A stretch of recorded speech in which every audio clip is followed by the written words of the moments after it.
Super cars की चटनी बनाने के बाद BMW ने सोचा कुछ धमाकेदार करते हैं, कोई SUV बनाते हैं लाइक जी वैगन और डिफेंडर।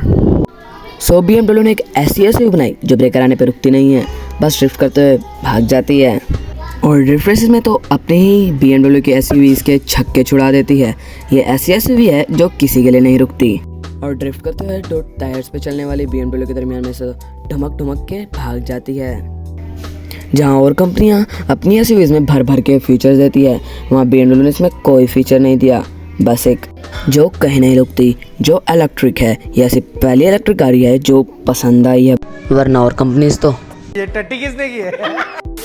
तो इस मोटर का नाम है BMW Dune टैक्सी। और आपके पास जितने भी पैसे हों आप इसे नहीं खरीद सकते, बिकॉज BMW ने इसे 4 मिनट के अपने ही शूट के लिए बनाया था और हम कार गाइस के मनोरंजन। एंड आई थिंक अगर ये कभी आगे बिकी भी सही तो 300-400 करोड़ के अराउंड ही बिकेगी। And subscribe for more.